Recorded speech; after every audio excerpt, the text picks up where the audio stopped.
خواتین و حضرات، جس کو حضور اقدس صلی اللہ علیہ وسلم نے اس حالت میں دیکھا کہ اس کے دونوں پیر سینے سے بندھے ہوئے ہیں اور دونوں ہاتھ سر سے بندھے ہوئے ہیں، اس کے بارے میں آپ صلی اللہ علیہ وسلم نے فرمایا کہ یہ وہ عورت ہے جو دنیا میں جنابت اور حیض سے پاک صاف رہنے کا اہتمام نہیں کرتی تھی اور نماز کے ساتھ بڑی لاپرواہی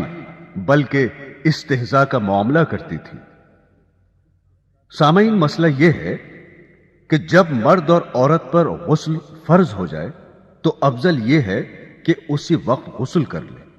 اور اگر اس وقت غسل نہ کریں تو کم از کم استنجا کر کے وضو کر لیں اور پھر سو جائیں، اور اگر یہ بھی نہ کر سکیں تو کم از کم استنجا کر لیں، کلی کر لیں اور ہاتھ دھو کر سو جائیں، اور اگر اتنا بھی نہ کر سکے تو پھر آخری درجہ یہ ہے کہ صبح صادق ہونے پر جماعت سے اتنی دیر پہلے غسل کر لیں کہ اگر مرد ہے تو اس کی نماز فجر با جماعت ادا ہو جائے گی،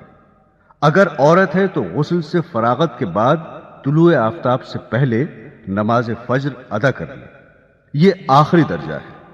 اس سے زیادہ تاخیر کرنے کی گنجائش نہیں ہے۔ لہذا اگر کوئی شخص جنابت کی حالت میں سو گیا اور پھر سورج نکلنے کے بعد اٹھا تو اس کے لیے یہ عذاب اور وبال ہے، کیونکہ غسل کرنے میں اتنی تاخیر کرنا جس کی وجہ سے جماعت چھوٹ جائے یا نماز قضا ہو جائے ناجائز اور حرام ہے۔ بہنوں اور بھائیوں، ہمارے یہاں دیر سے سونے کا ایسا منحوس فیشن چل پڑا ہے جس کی وجہ سے عموماً صبح سویرے اٹھنا مشکل ہوتا ہے۔ رات کو اتنی دیر جاگنا کہ جس کی وجہ سے فجر کی نماز قضا ہو جائے جائز نہیں ہے۔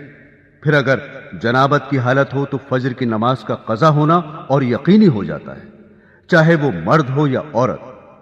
اور جنابت کی حالت میں اس طرح ساری رات گزارنا کہ فجر کی نماز بھی قضا ہو جائے اور زیادہ ناجائز اور گناہ ہے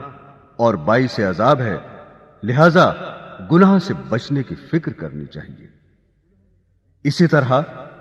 حیض یعنی ماہواری کے معاملے میں بھی یہ حکم ہے کہ جو ہی طہارت ہو جائے اور پاکی کی علامت پائی جائے اور اس وقت کسی نماز کا بھی وقت ہے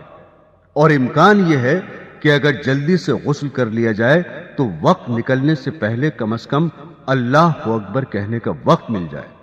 تو اس وقت کی نماز فرض ہو جائے گی۔ اس لیے اس وقت حکم یہ ہے کہ فوراً جلدی سے غسل کر کے نماز پڑھیں، اور اگر اس سے زیادہ وقت ملے تو پھر بطریق اولا نماز فرض ہو جائے گی۔ مثلا نماز کا وقت ختم ہونے میں 1 گھنٹہ باقی ہے اور پاکی کی علامت موجود ہے تو وہ فوراً غسل کر کے نماز پڑھے۔ لیکن آج کل خواتین میں یہ مرض عام ہے کہ اس وقت کو لاپرواہی میں گزار دیتی ہیں، چنانچہ اگر رات کو عشاء کے بعد پاک ہو گئیں تو ساری رات بغیر غسل کے ناپاکی کی حالت میں گزار دیں، حالانکہ صبح صادق سے پہلے غسل کر کے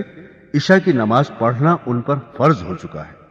اس لیے ایسی صورت میں ان کو چاہیے کہ غسل کر کے پاک صاف ہو جائیں اور نماز ادا کریں۔ حضرات صحابیات کا آخرت کی فکر کی وجہ سے یہ حال تھا کہ وہ رات کو بار بار اٹھ کر اور چراغ جلا کر دیکھا کرتی تھی کہ کہیں ایسا تو نہیں کہ طہارت ہو چکی ہو اور نماز فرض ہو چکی ہو اور پھر ہماری نماز قضا ہو جائے۔ آج کل تو چراغ جلانے کی زحمت بھی نہیں ہے، صرف بٹن دبانے کی دیر ہے۔ لاپرواہی کرنے اور کئی نمازیں ضائع کرنے کا یہ عذاب اور وبال ہے جو حضور اقدس صلی اللہ علیہ وسلم نے اس حدیث میں بیان فرمایا۔ لہذا جنابت اور ماہواری کے معاملے میں بہت ہوشیار رہنے کی ضرورت ہے کہ اس کی وجہ سے ہماری کوئی نماز قضا نہ ہونے پائے، اور عام حالات میں بھی نماز قضا کرنے سے بچنا ضروری ہے۔ اس عذاب کی تیسری وجہ جو حضور اقدس صلی اللہ علیہ وسلم نے بیان فرمائی وہ نماز کا استہزاء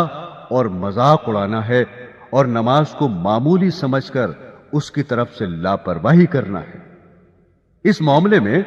ہمارے عام مردوں اور عورتوں کا تقریباً یکساں حال ہے۔ چنانچہ جتنے نوجوان ہیں عموماً ان کے اندر نماز کا اہتمام نہیں، نہ لڑکیوں میں نہ لڑکوں میں۔ اسی طرح آزاد منش عورتوں میں بھی نماز کا کوئی اہتمام نہیں، اور اگر ان سے نماز کے بارے میں کہا جائے تو ایسے طریقے سے جواب دیا جاتا ہے کہ جس سے ایسا معلوم ہوتا ہے کہ ان کی نظر میں نماز کوئی ضروری کام ہے ہی نہیں۔ حالانکہ شادی ہو یا غمی، لیکن نماز چھوڑنا جائز نہیں۔ آج کل کی تقریبات میں دیکھیے ان میں کس طرح لڑکے لڑکیوں اور مردوں اور عورتوں کی نمازیں برباد ہو رہی ہیں۔ اللہ ہمیں ترک نماز کے گناہ سے محفوظ رکھے، آمین۔